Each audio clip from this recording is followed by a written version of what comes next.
राधे राधे सभी को। जय श्री कृष्ण। हम माघ महात्म्य के माघ माह के छठे अध्याय का पाठ करने वाले हैं।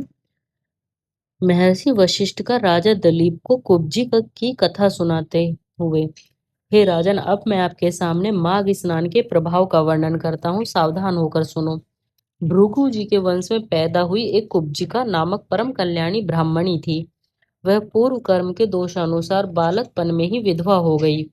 इसके बाद सांसारिक कर्मों से नाता तोड़कर विंध्याचल के महाक्षेत्र में, जहाँ रेवा और कपिल का संगम है, चली गई। वहां सदाचरणों का पालन करती हुई भगवान की भक्ति में लीन हो गई। उस देवी ने मन और इंद्रियों को अपने वशीभूत कर काम क्रोध आदि को पूर्णतः जीत लिया और सत्य भाषण, दान, दया, सुशीलता और परोपकार को अपने कर्तव्य द्वारा अपनी देह को सुखा लिया। हे राजन, वह तपस्विनी नित्य देवता ब्राह्मणों को दान कर अग्नि में हवन किया करती थी और शिला खेतों में पड़े हुए अन्न बीज बीन कर दिन के छठे काल में भोजन करती थी। इस प्रकार उस सदाचारिणी देवी ने रेवा कपिल के संगम पर 60 माघों में स्नान किया, अर्थात 60 साल तक पुष्य चरणों द्वारा तपस्या में मन लगा भगवान की आराधना की। तो वह माघ स्नान के पुण्यों के प्रताप से विष्णु लोक में जाकर सहस्त्र चौकड़ी अर्थात 4000 युगों तक निवास करती रही। इसके बाद तिलोत्तमा नाम से ब्रह्मा जी के यहाँ ब्रह्मलोक में अवतीर्ण हुई। उसके सौंदर्य को देखकर देव और नाग कन्याएं भी मोहित हो जाती थीं। हे राजन, तिलोत्तमा भगवती के उत्पन्न हो जाने पर ब्रह्मा जी ने उसे अपने पास बुलाकर कहा, हे पुत्री, तुम शीघ्र यहाँ से जाओ और संसार के दुखदाता सुंद उपसुंद नामक दैत्यों को मारकर जीवों को अभय प्रदान करो, क्योंकि इस समय उन असुरों द्वारा देव, मनुष्य, किन्नर, नाग और गंधर्व आदि सभी जीव नाना प्रकार के दुखों को भोगते हुए संताप और दुखी जीवन व्यतीत कर रहे हैं। ब्रह्मा जी के यह वचन सुनकर भगवती तिलोत्तमा अपने सौंदर्य से दसों दिशाओं को आलोकित करती और मधुर तान से बीना बजाती हुई अशोक वन में जा पहुंची।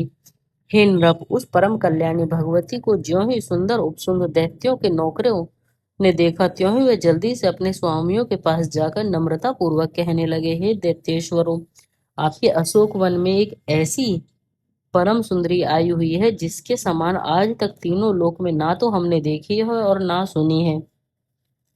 वह कामदेव की रति को भी मात करने वाली साक्षात सौंदर्य की खान है।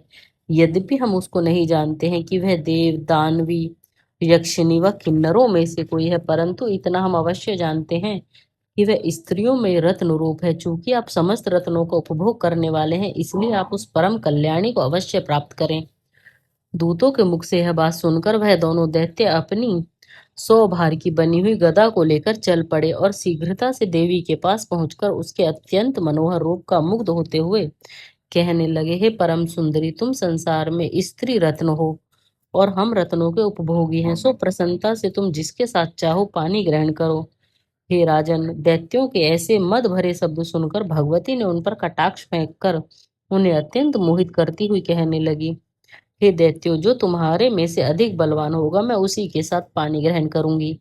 हे राजन, भगवती के यह वचन सुनकर वह दोनों दैत्यो मैं अधिक बलवान हूँ, मैं अधिक बलवान हूँ ऐसा कहते हुए आपस में भिड़ गए और थोड़ी ही देर में एक दूसरे के गदा प्रहारों से धाराशायी हो गए। हे राजन, इस प्रकार आपस में लड़कर मृत्यु को प्राप्त हुए और अपने स्वामियों को देखकर दैत्य लोग महाकोलाहल करते हुए कहने लगे, हाय हाय, वह काल रात्रि के समान कौन है? अब इसके सम्मुख जीवित रहने की कौन इच्छा कर सकता है? ऐसा कहते हुए भय से प्लावित होकर समस्त दैत्य पाताल को चले गए और भगवती तिलोत्तमा पर्वत के शिखरों को चूर चूर करके दसों दिशाओं को प्रकाशित करती हुई वज्र के समान आकाश मार्ग से ब्रह्मलोक को चली गई। भगवती तिलोत्तमा को अपने सम्मुख देख के ब्रह्मा जी कहने लगे, हे देवी, तुम्हारे इस अलौकिक कार्य से खुश होकर आज से मैंने तुम्हें सूर्य लोक में स्थान दिया। इतनी कथा सुनकर महर्षि वशिष्ठ जी कहने लगे, हे राजन, इस प्रकार माघ स्नान के पुण्य प्रताप से वह कुब्जिका अप्सराओं से भी परम सुंदरी होकर सूर्य लोक में स्थित होती हुई दिव्य भोगों का उपभोग करती है। इसलिए जो मनुष्य माघ स्नान करेंगे वह सब प्रकार से पापों से मुक्त हो परम सुख को प्राप्त करते हुए स्वर्ग में जाकर अनुपम सुखों को प्राप्त करेंगे। माघ महात्म्य का छठा अध्याय समाप्त हुआ। आज के लिए इतना ही। राधे राधे सभी को। जय श्री कृष्ण।